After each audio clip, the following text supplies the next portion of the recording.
আপনাকে দিতে হবে এটা 100%। আপনি যদি ওসর না দেন, আপনি যদি সেখান থেকে ওসর থেকে নিজেকে সাইড হয়ে থাকেন, দেখা যাচ্ছে আমাদের মাঝে কত সুন্দর একটা সিস্টেম দিয়েছেন।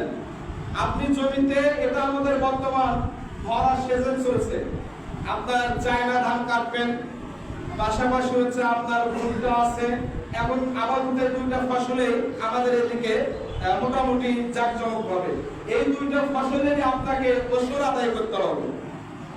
এখন যদি কোনো ব্যক্তি ওসর আদায় না করে, দেখা যাচ্ছে আপনি ওসর আদায় করলেন না, আপনার 20 মণ 25 মণ ভুট্টা হয়েছে, 20 মণ 30 মণ আপনার ধান হয়েছে, আপনি ওসর আদায় করলেন না, এখান থেকে আপনি হাজার হাজার টাকা মসজিদে দান করলেন, আপনার একটা দানও আল্লাহ কবুল করলেন। কারণ দান আপনাকে যারা মসজিদে দান করবেন, এটা যে কথা, আর হচ্ছে আপনি ওসরে দেয়া, আপনার নফল নামাজ আর ফরজ নামাজ, ওয়াজিব নামাজ আর ফরজ নামাজ, আপনার যে ঈদের নামাজ আর হচ্ছে জুম্মার নামাজের ভিতরে পার্থক্য আছে না নাই? আছে না? অনুরূপ ভাবে আপনার মসজিদে দান করলেন, আপনি ওসর দিলেন না, আপনি যাকাত দিলেন না, আপনি হাজার হাজার মসজিদ নির্মাণ করলেন, আপনি যাকাত দিচ্ছেন না। তাই এই জন্য আল্লাহ পাক রব্বুল আলামিন যেহেতু নির্দেশ আপনাকে দিয়েছেন যে আপনার উপরে ওসর আল্লাহ পাক রব্বুল আলামিন ফরজ করে দিয়েছেন, তাই এই যে আল্লাহর নির্দেশ আপনাকে দিতে হবে।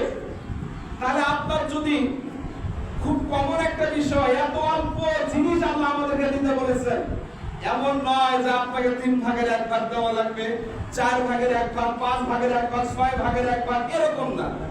আপনাকে একবার যশ সামান্য দিয়েছেন। যশ সামান্যটা কি? যদি আপনি ধান, ভুট্টা, যে কোনো ফসল যদি আপনি নিজে পানি দিয়ে যদি আপনি সেই ফসলটা উৎপন্ন করেন, সেটা 20 ভাগের 1 ভাগ দেওয়া লাগবে। কয় ভাগের 1 ভাগ? কথা বলেন, কয় ভাগের 1 ভাগ? তাহলে 20 ভাগের 1 ভাগ হলে 20 মণ ধান হলে আপনাকে কয় মণ ধান দেওয়া লাগবে? কথা বলেন, কয় মণ? 1 মণ। 1 মণ। যদি 20 মণ ভুট্টা হয়, আপনাকে কয় মণ ভুট্টা দেওয়া লাগবে? 1 মণ। তাহলে আপনি 20 ভাগের 1 ভাগ দেবেন আপনি ওসর, যে খাদে আপনি দান করলেন।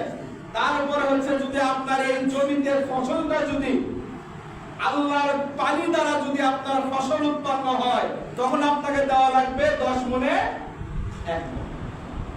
তাহলে যেহেতু আল্লাহর পানি দিয়ে হলো, আপনি 10 মণে দিচ্ছেন 1 মণ, আর যখন আপনি নিজে পানি দিয়ে সেচ দেবেন, তখন আপনাকে দেওয়া লাগবে 20 মণে 1 মণ। তাহলে এই যে 20 মণে 1 মণ ধান বা 1 মণ ভুট্টা, যার বর্তমান বাজার দর 1000 টাকা থেকে 1200 টাকা, 800 টাকা, এই যে আপনি 20,000 টাকার পণ্য বিক্রি করলেন,